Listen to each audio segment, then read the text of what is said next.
Hello, my name's Stuart Robins and I'm one of Yeovil Town's directors. I've had the real privilege this afternoon to sit down and talk to probably one of our best ever signings many years ago in Marcus Stewart. Marcus is now our head of player development and was 2 years ago diagnosed with motor neuron disease. Uh, Marcus and his wife Louise have been tireless in their efforts to raise funds for the MND, the Darby Rimmer MND Foundation. So I wanted to find out a little bit about the foundation with a view to see if we can, as a club, raise more funds for the Darby Rimmer Foundation. I had a real privilege of sitting down with Marcus, talking about the foundation, his involvement, his efforts in trying to raise funds, but also about his playing career with Yeovil Town, and the role that he's now got and how he's helping us build Yeovil Town back to hopefully where we belong in the Football League. How did you feel when you were first diagnosed? Was it now 2 years ago? Yeah, maybe now. Yeah, two and a bit years. Yeah. At the time, when I went to hospital, I just thought I was going to. My wife said, "Shall I come in with you?" I said, "No, don't worry, everything will be fine. Just they'll look at what they've looked at, tell me something's doing my neck or something's trapped in my neck or my back."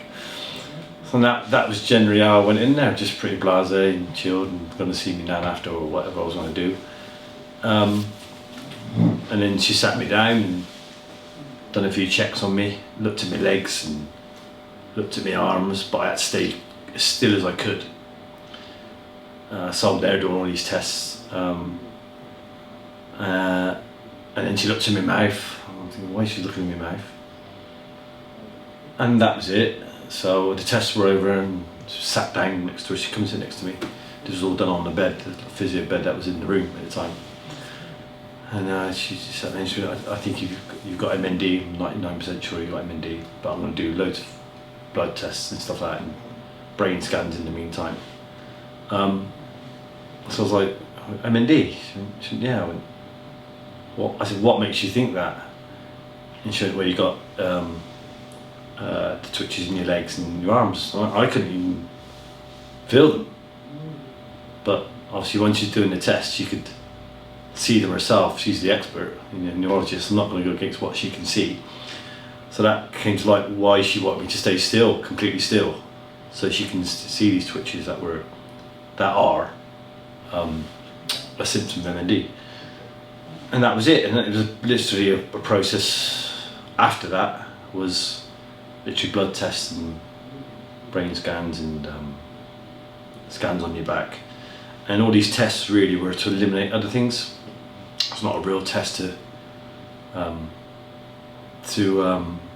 diagnose MND. It's an elimination, process of elimination. So that was it. She was saying to me, and she gave me this leaflet, more or less there. And that was it, really. There was no what I do next and how I can help with diet or whatever. There was nothing, just no empathy whatsoever. And I literally walked out the room and walked downstairs into the main foyer of Southmead Hospital in Bristol. And as I'm walking along, it's just getting a bit more real. What she just said to me was a bit of a shock. So I got outside. Obviously, Lou's waiting for my phone call. So I called her straight away and told her. She was just in a bit of hysterics on the phone. Not hysterics, but she was upset. I think I had a little cry, but it wasn't for long.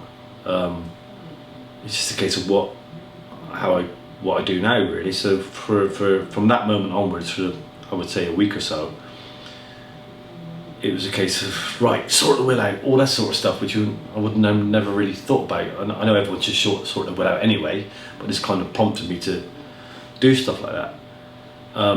Although I still haven't done it. But these sort of things are on your mind, how you tell the kids and all those sorts of things, which for me was the hardest part. thinking about it, and when and how to do it. It's obviously been done now. I obviously told them. I told my eldest son I had to have a few beers, to be honest, to tell him. So that was it really. That was the hardest point for me, was how do I tell people? You know, my mum was living in Cyprus at the time. She's back home now. She's been there for 5 years. So how do I tell her? And eventually it was, how do I tell the public? You know, or do I just keep it to myself, family and friends, and just not hide it, but not make it as common knowledge as I did by going out from the PFA and all the clubs I played for and doing a statement that was released at the same time. So yeah, it was a tough week, I must admit, but I'm kind of over it now. But all these sorts of things go through your head, and don't get me wrong, they still do sometimes, Stuart. They still, things go through my head to this day, but not all the time. Just now and again, in terms of what's going to happen next, what the next month holds, what the next 6 months hold, what the next year holds. And that's why I keep saying to people, I live in the moment, because that's what I do. That's what I've always done as a player and as a person. So what made you support? I mean, the amount of support that you and Louise have given to the foundation has been fantastic, and as I say, we're going to do as much as we can, and myself personally as well, we'll do as much as we can, because it's incredible the amount of energy that you and Louise have put in. What prompted you? What motivated you to support that one in particular? Do you know what? It's not rocket science. I obviously knew Dolly Weir had MND, and Rob Burrows did, of course. Ed Slater, and I just navigated. What's the word I'm looking for? I gravitated towards Stephen because he was a footballer. Right. Simple as that. I also knew of Stephen. I must admit, I didn't know a lot about MND, and I still don't, Stuart. You know, it's so complicated. Does anybody? No, I don't think so. No, because if they knew everything about it, we won't be searching for a cure or a drug that's going to prolong life, a treatment that's going to prolong life for a long time. So I didn't know a lot about it. So obviously, it was just I got in contact with Stephen, really. Got Louise to email him, and off the back of that, I met him a couple of times, and that's it, really. You know, Lou's now, 2 years down the line, she's now a trustee of the foundation, which doesn't surprise me because she's brilliant at what she does. When she organises anything, it's done, it's organised then and there, or as soon as possible. She doesn't procrastinate on things, she gets on with it. So yeah, that's why it was literally a football thing, really, because I had something to relate to each other. Did you get the chance to meet Chris at all? Because he passed away, I think, back in April 2022. No, I didn't meet him. Did not? No. Well, I guess that's a bit of a shame. But, yeah, it is. Yeah, it is. Yeah. If he had as much energy and enthusiasm as yourself and Stephen, then he must have been one guy. Stephen tells me he was quite a funny lad. Yeah. So, wow. But I don't know loads about him. So I just know he's part of the foundation and how they met, and that they're Liverpool fans. So I don't know loads about Chris. Right. But hopefully, me not jumping on, but me being part of the Darby Rimmer Foundation now, and it'll always be the Darby Rimmer Foundation. You can see that we're trying to help. My word. And the next big event is the March the Day, 21st, 22nd, 3rd of March. 175 miles over 3 days. I mean, which I just can't even begin to imagine. Yeah. In the north of England. I know, it's great, isn't it? Oh, incredible. I mean, the people that organise, Mike Wilson at Redwood Events, he's done loads for Stephen. I've got to know him since I've become part of the Darby Rimmer Foundation. Mike's done loads for the Darby Rimmer Foundation. Done a walk steps for Stephen a few years ago, and he was, he's so enthusiastic about things and trying to raise money and awareness and trying to get the football family on board.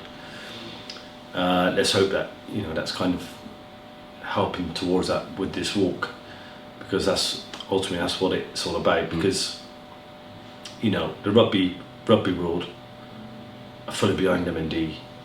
You know, with Rob Burrows, Darby Rimmer in Scotland, Rob Burrows in England played rugby league, and Yorkshire and Lancashire and all, where rugby league's most commonly played. You know, they're getting right behind it, and I think the football family can do that, and that's what I'm trying to do. We're trying to do. So yeah, it's just how many events we can do. So the next one obviously is the March of the Day, which Mike's organised, which is next weekend. Yeah. How much do you think you'll be able to do? You and Louise? So it's literally time for me. No other. Lou's going to be there the whole time. She's going to be there from Bradford on the Friday morning, right away to Anfield on the Sunday night. So she'll be sleeping in camper vans and you know, walking at 2:30 in the morning on different days. There is an itinerary and a spreadsheet of where we're stopping and what times we're stopping over the course of the 3 days. I've got it in front of me, but I'm not going to get out now. So at this moment in time, I'm gonna try and meet at Bradford in the morning, see them off. I'll come back home, and I don't mean home to Bristol. Yeah. I go back to where I stay up there, which is a 30-minute drive from where Huddersfield is, and then I'll meet them again. Aside from where, from Huddersfield is, I'll drive back from Bradford to the house, stay there till about 2:30. Then I should meet them about 4 o'clock. They'll be leaving Huddersfield. So from Bradford to Huddersfield, you know, they'll be walking while I'm doing nothing and being at home or whatever. And I'll probably do Huddersfield to Oldham Football Club. Right. That's what I'd like to do, which is 4 o'clock in the afternoon-ish till 10:30. Saturday, unfortunately, they're at Old Trafford Saturday morning, but I don't think I can make that. My sons are playing rugby, so I said I want to go and do that and watch them play rugby. I think they're in Newcastle somewhere, a place called Billingham.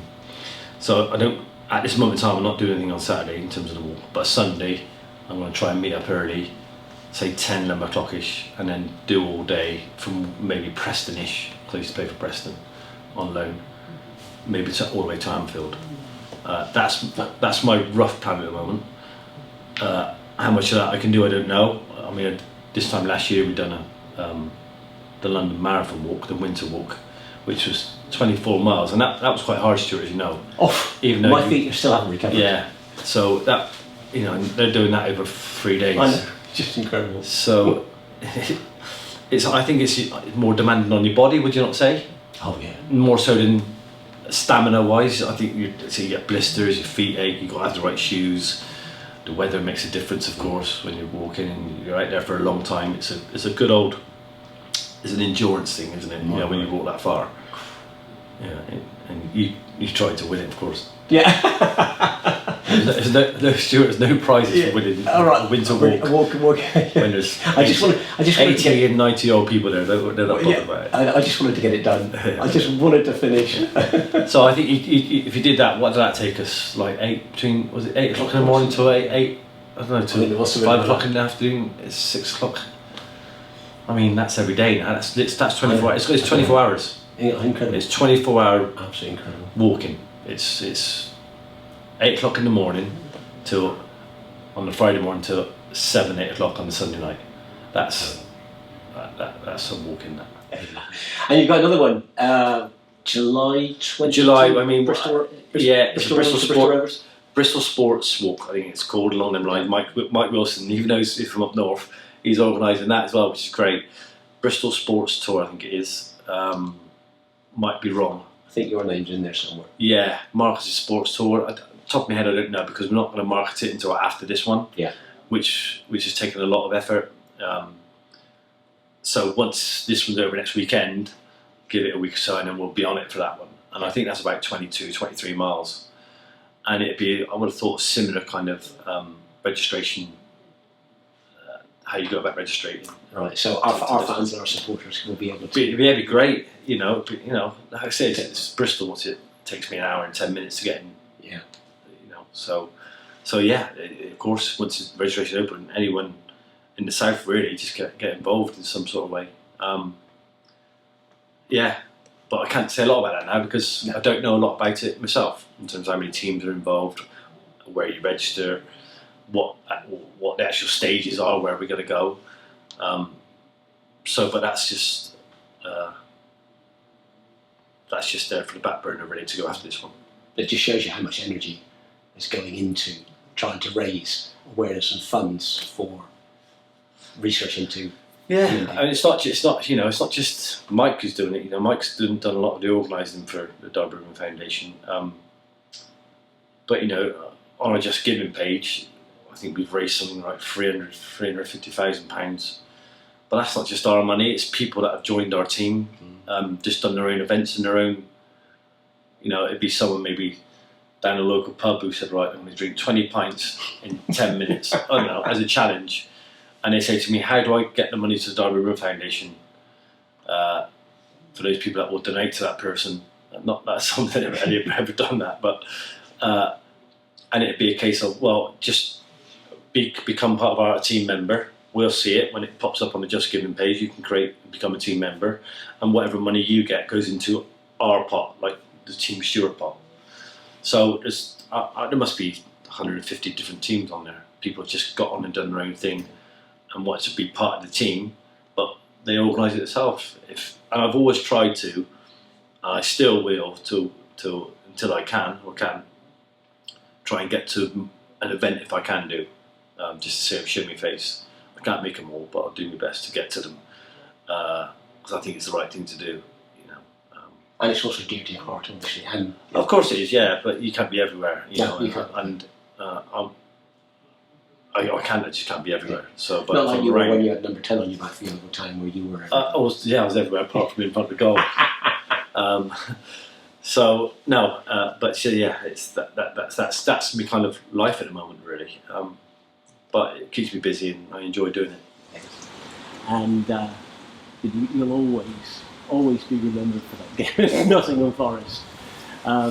We'll talk about it in a sec, but I also want to ask about a couple of key games for Yeovil, because there are a number of games that have been real key moments as far as I remember. Going back to I don't know when, but firstly, obviously, Paddy Madden's goal that sent us to the Championship, or helped us to the Championship that year, which was just an incredible goal. The other one, which was just out there in the far corner, where Paddy Madden put a ball in for us for Ed Upson to put the ball in the back of the net. It sent us all wild, and sitting literally just there. So you coached Ed while you were at Bristol Rovers. Is there any banter between you and him? Ed was quite. To, who scored the most important goal for you? No, that never come across. That it didn't. It never. That sort of thing never happened. Never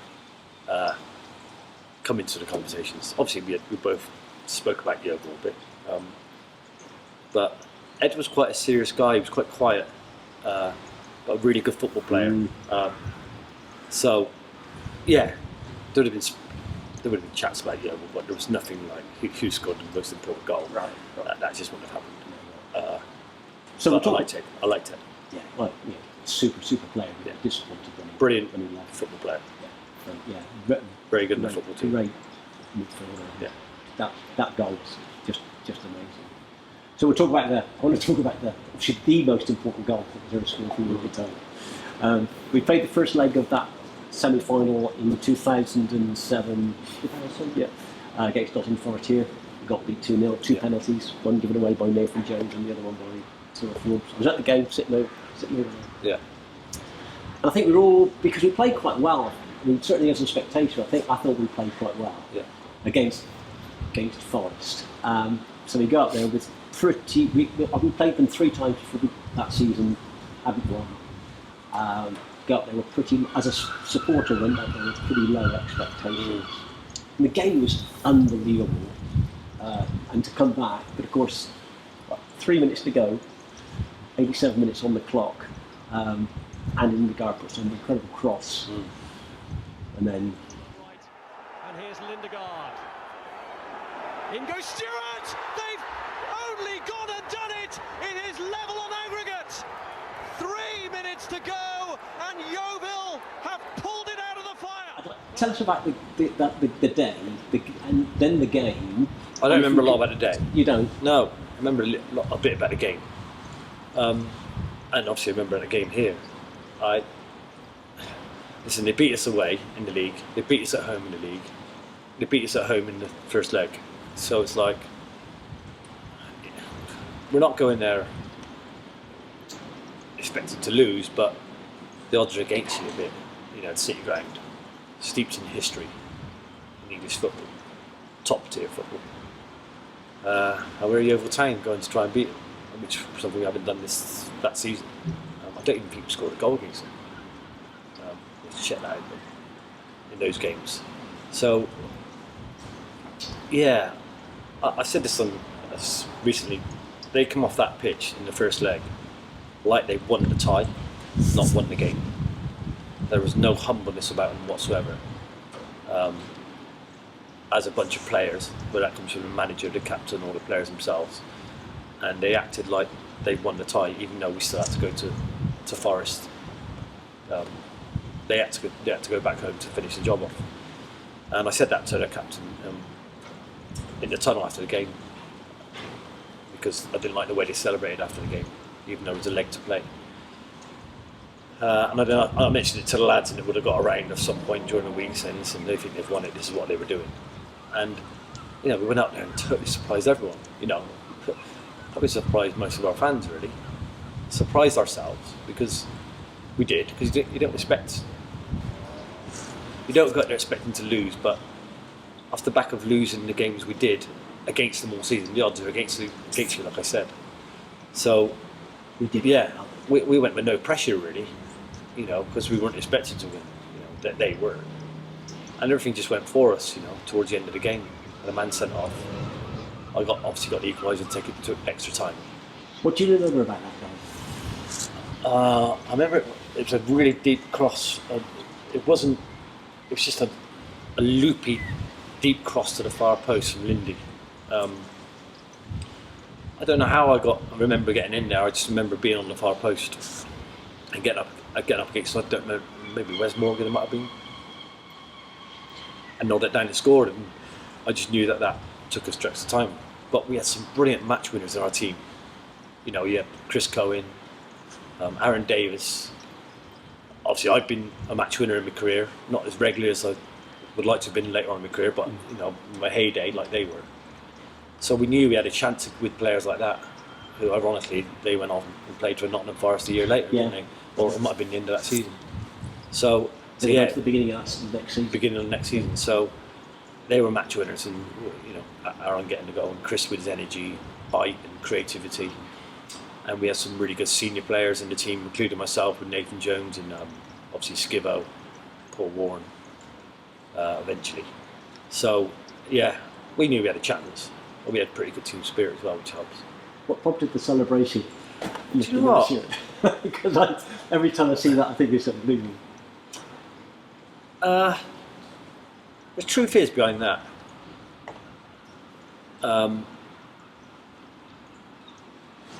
my lifestyle was a bit different before I came to Yeovil. So I needed to sort myself out in terms of what I ate and drank. And I mean alcohol, and when I drank it. So I was getting a bit chubby for me. I wasn't going to slim, but I was getting a bit chubby. And I was. I know my fighting weight. I know I'm not a big lad, but I know my fighting weight. And it was generally about 11 stone 8, which is lightweight, isn't it? But I knew that was my fighting weight. I knew that's how I could run people into the ground, because I just kept going. And it was probably a case of, I'm not fat anymore. I'm getting my body back, which got me confidence back, and I was getting to my fighting weight like I used to be, and I wasn't chubby. Now, I get people say, you know, everyone knows their own body. I knew my own body, and for me, I was chubby, and I was getting my fighting weight back. I was looking after myself a bit more. So you thought you'd shelved the game? Yeah, I did. Yeah, exactly what it was. Yeah, fantastic, absolutely fantastic. I mean, what was it like after the game when you realised we'd done what we'd done, and what you'd done? We went all night long. Yeah, okay. You know, I remember the trip back on the bus. Well, the first hour, And we all got on it, and we went to a place in Yeovil, I don't know, maybe Rock Cafe or something, what was it called? I don't know. The Hard Rock. Might have been Hard Rock. Yeah. It was there, that's the word.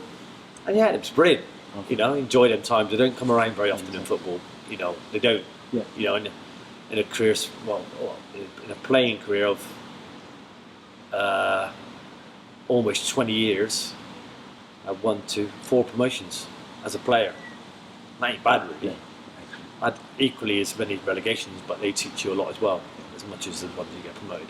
So you got to embrace it. You know, it's one every 5 years. Well, it was a night that we'll remember, especially as fans coming out. And in fairness to the Forest fans, they were very congratulatory towards us as we were walking out.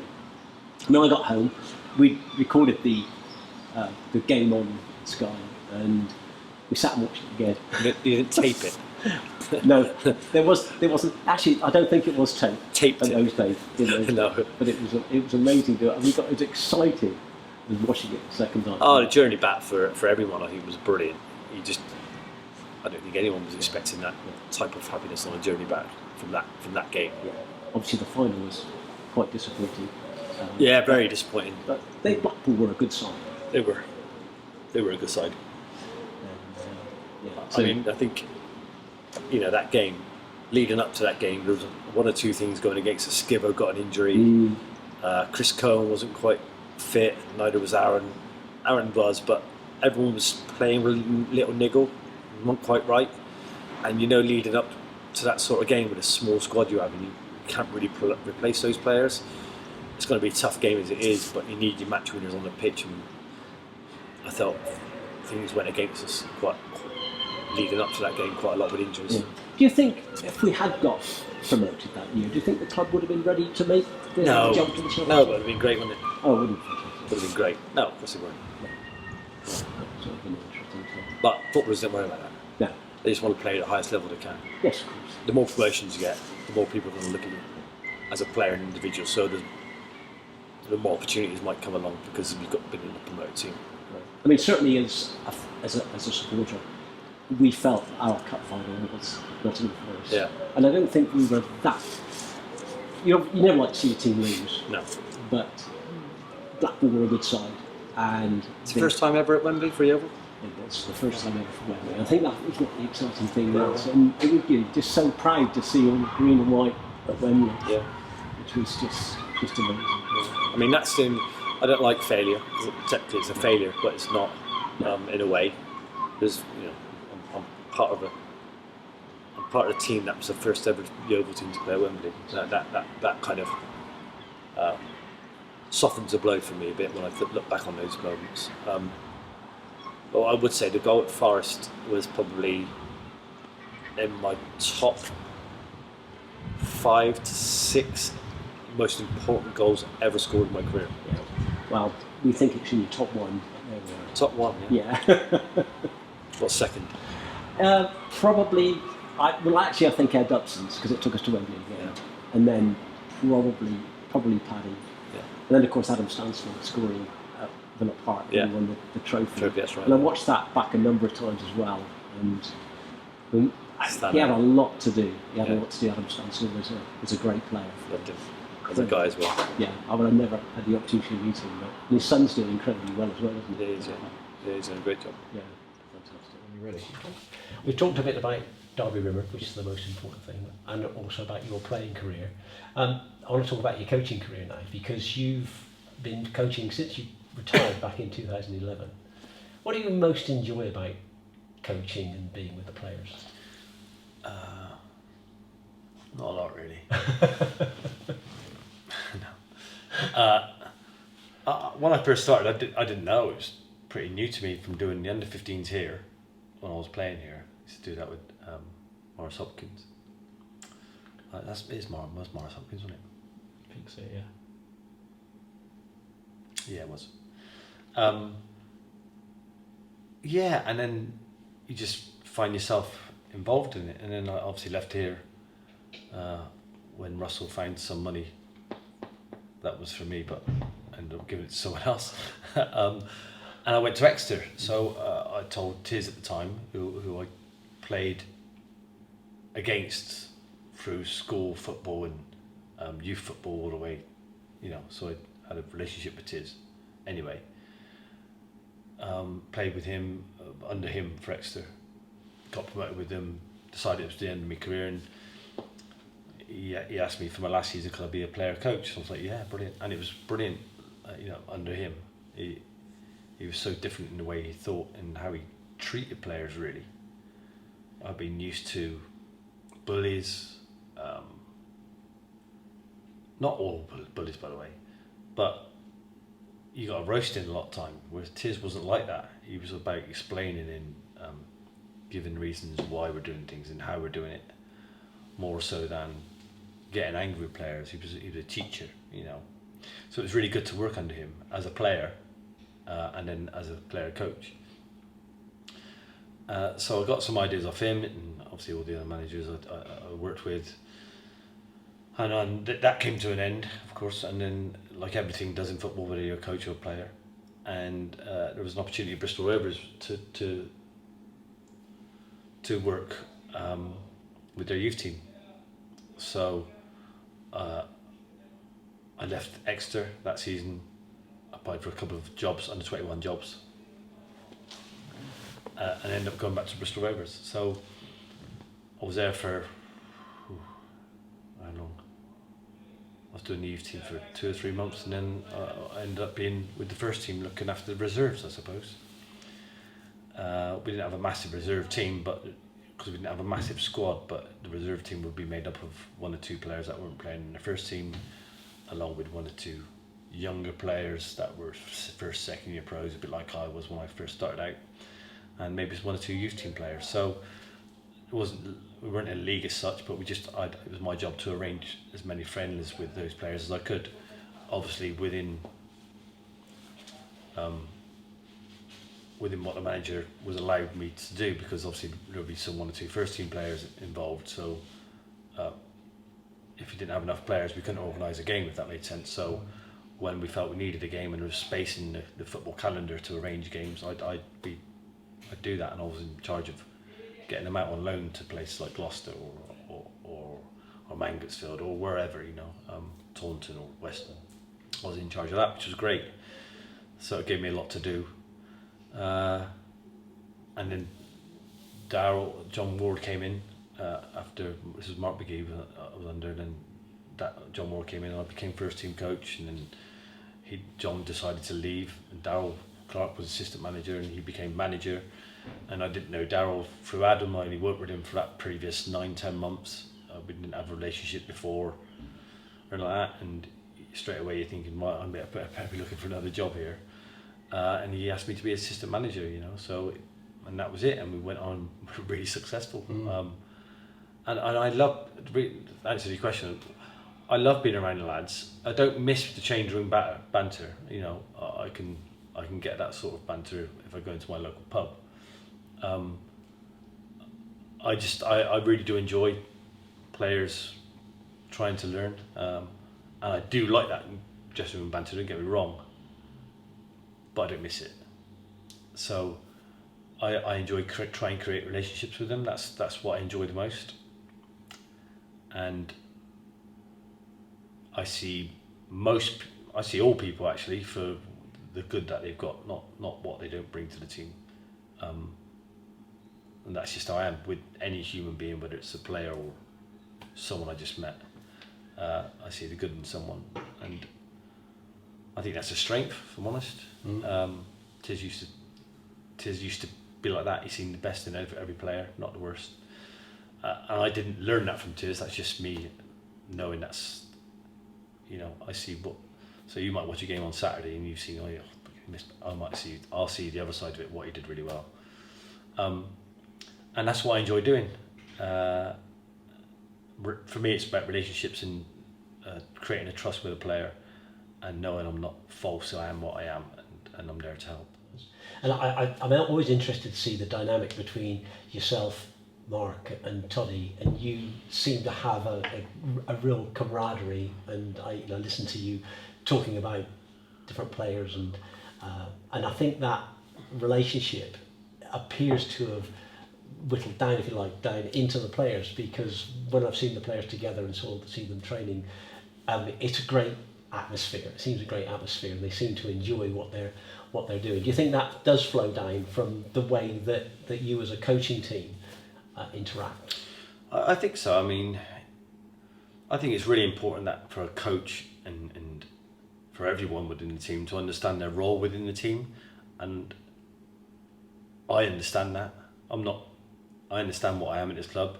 I understand I've done assistant manager jobs before, but I'm not here to nick Tolly's job. I'm not here to get the boss's job. I'm here to help them. I'm here to help them.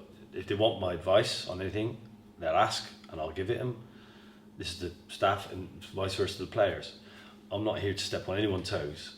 So I understand that role. I'm sure there's people that are coaches out there that are in a job like I've got, hoping that they're going to get some way, they're scheming their way to the top. I've seen it happen so many times in football. I understand my role and I enjoy working for this football club. So yeah, and that group of players are great. Staff I get on with. It's literally a case every morning I come in, what can I do? What do we do? Right, can you do this? Yeah, no problem. Cup of tea? Yeah, cup of tea. And that's how I am. What can I do? So I kind of not pick up the pieces, but I'll do whatever someone needs me to do. And that's it. And I understand that. Yeah, and you can. My ego doesn't get in the way of making a cup of tea. It don't bother me. No. It would do if I didn't like him. Yes, of course. But I wouldn't be here if that's the case anyway. Yes, yeah. Do you see with the coaching that you've done with our players? Do you see a reflection of firstly what you're coaching them when you are taking training sessions? Do you see that on the pitch? And sometimes you do, sometimes you don't. Yeah. It's really hard. It's difficult with the amount of time I have with them because it's Tuesdays, Thursdays, so I find that difficult sometimes. Being used to being around a full-time pitch, but I like to think everyone understands why that is, why I can't be in full-time at the moment. Who knows, that might change with the treatments I'm having. So yeah, you do see it, and sometimes it can take time. The penny takes a little while to drop sometimes. I think if you're working with someone for a year and they're still not got it, they ain't going to get it. And the thing is, it ain't complicated stuff I ask people to do. I'm not asking them to do overhead kicks every day, and it's simple things that eventually should work out. Like Matty Taylor worked out at Bristol Rovers, like Ellis Harrison did, like Josh Gordon did, like Eli Ajibayo did at Walsall. He's now at Luton, of course. So it takes time, and not all the time does it get there. The penny might drop when you go to a different club. Right. It might do. You might have done all the work for them, but the next club gets a benefit. I've seen that happen before. And it might not be something to do with you. I might get a player in now that's brilliant, does brilliant, but it might have been the coach that was working with him a year ago that the penny's dropped with him. Right. So you don't know. Every player is different. But you like to think that there's something along the lines that they might have learned from me. Whether they can take it from the training ground onto the pitch is another question itself. Yeah. Who knows? So when they're out there, do you see anything of you in those players out there? No. I see anything in me. There's moments of it, There's moments of it. But not as regularly as I would have did it. Right. If that makes sense. But there's moments, and you try to explain why, and you got to keep doing these things. It's literally repetition what I do and how they think and what.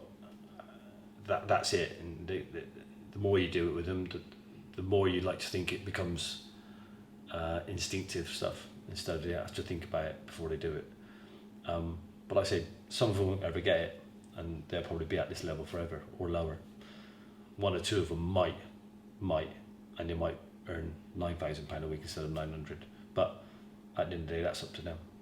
I can give them the information, which is the toughest thing, because as a player, you can do it and take control and do it yourself.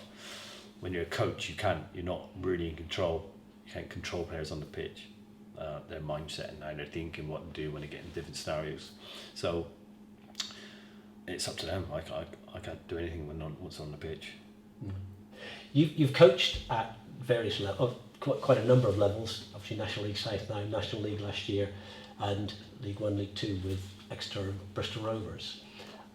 What makes the difference in players between in the different gaps up to, say, League One, and how do they differ? Because I mean, we see the players play; they look really good. They're fit. They've got some talent. But what makes the difference as you go up the pyramid? So it's a good question, but I've got a good answer. So the top players, Premier League, they can run. Yeah. They can think better. The football brain's the best. They're more streetwise. They know when to give you a little kick, or they know how to manage games. They are top at everything a player can do. Everything. Speed. It might not be quick, but I think if you're quick and your stamina long distance is good, then the ultra athlete. But they're either one or the other. They're quick or they're really good at stamina. They understand what it takes to be part of a team. All these things they're the best at. Not world class, because the world class players are Ronaldo, and I wouldn't say Rooney because he's not, because he hasn't won the European Championship, so I can't, although I'm a United fan, I'd like to call him that. The best at everything you can do as a player. The lower you go down, they become the best at maybe one thing, so maybe two things. So you might have someone at a club who's just really quick, but he ain't got a brain. That's how I see it. You might have someone at a club who's really streetwise and gets stuck in and blocks people off the ball and does all sorts of things, but you can't pass a ball 5 yards. That's how it is. And the lower levels you go down, the less attributes they have. Right. So at the Championship level, you might have 3 of those attributes: quick, really good football brain, and is a really good passer of the ball. That's 3 attributes that he knows, that player knows, she knows, he's got, and they work with it. The lower you go down, the less attributes you have. You might have a sweet left peg, but you can't run. Or you might have a sweet left peg, but you're not very good in the air, or something. The less attributes you have, that's the best thing to say. Because I've heard players come in before on a Monday morning. Oh, do you want to match your day, or do you watch your game yesterday, Sunday? He was shit, De Bruyne. I'm thinking, you're League 2 or League 1. Imagine him watching you play. I see it all the time. So that's it.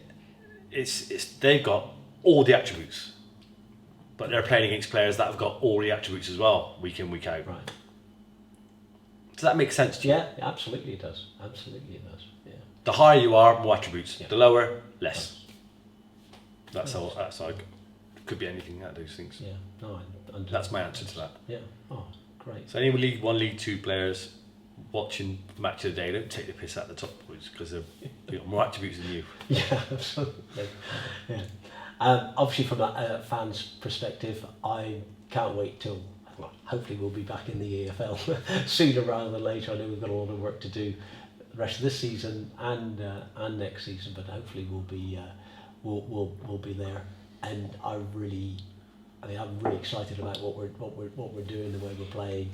Notwithstanding the couple of the blips, every team goes through a blip. We've had a little bit of a blip just recently, and that'll come good again. So I think it's fantastic what you and the team are doing, and I really appreciate the time you've given me this afternoon. It's great. Well, listen, it's a manager that leads it, and we're just doing what we can to help him. Yeah, that's fantastic.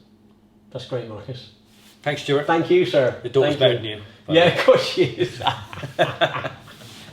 that one in, Dan. Yeah.